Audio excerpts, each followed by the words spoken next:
ফের তোলাবাজির অভিযোগে গ্রেপ্তার তৃণমূল নেতা। ধৃত নৈহাটির মামুদপুর গ্রাম পঞ্চায়েতের তৃণমূল প্রধানের স্বামী সুরঞ্জন মালাকার। ধৃত সুরঞ্জন মালাকার মামুদপুরের যুব তৃণমূল সভাপতি। আদালতে নিয়ে যাওয়ার পথে ধৃত তৃণমূল নেতাকে লক্ষ্য করে ছোড়া হলো ডিম। মারধর করা হয় ধৃত তৃণমূল নেতাকে।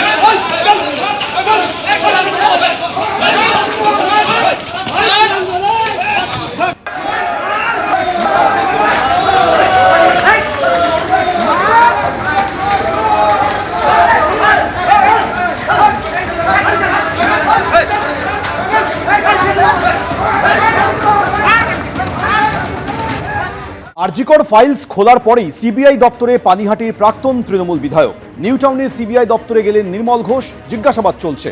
আরজিকর মেডিকেল কলেজে চিকিৎসক ধর্ষণ খুনের মামলায় হাজিরা দিয়েছেন প্রাক্তন তৃণমূল বিধায়ক।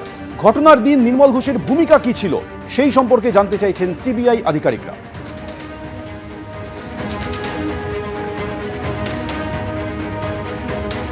আরজিকর ফাইলস খোলার পরেই সিবিআই দপ্তরে পানিহাটি প্রাক্তন তৃণমূল বিধায়ক। নতুন সরকার আসার পরই আরজিকর ফাইলস খোলা হয়েছে। ইতিমধ্যেই সিবিআই আধিকারিকরা আরজিকর মেডিকেল কলেজ গিয়ে তদন্ত করেছেন। আর এবার ঘটনার দিন প্রাক্তন তৃণমূল বিধায়ক নির্মল ঘোষের ভূমিকা কি ছিল সেই সম্পর্কে জানতে তাকে ডেকে পাঠানো হয়। আজ তিনি হাজিরা দিয়েছেন। অভয়ার মা বাবা বারবারই অভিযোগ করেছেন নির্মল ঘোষের দিকে। এবার নির্মল ঘোষকে ডেকে পাঠালো সিবিআই।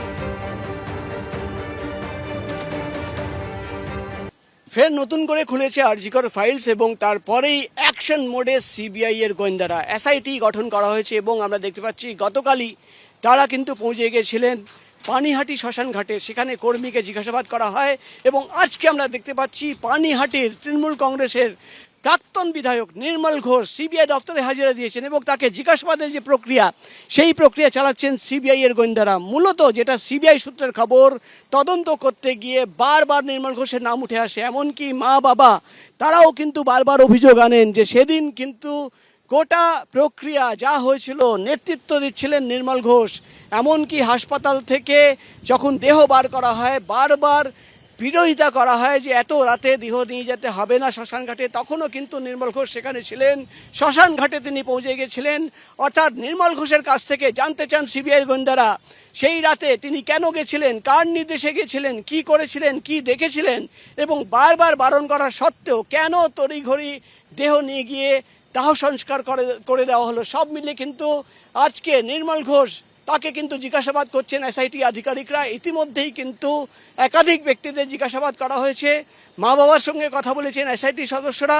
এবার নির্মল ঘোষকে জিজ্ঞাসাবাদ করে কি তথ্য বেরিয়ে আসে সেটাই কিন্তু দেখার বিষয়। ক্যামেরায় উত্তমের সঙ্গে প্রকাশ সিনহা, এবিপি আনন্দ, নিউ টাউন।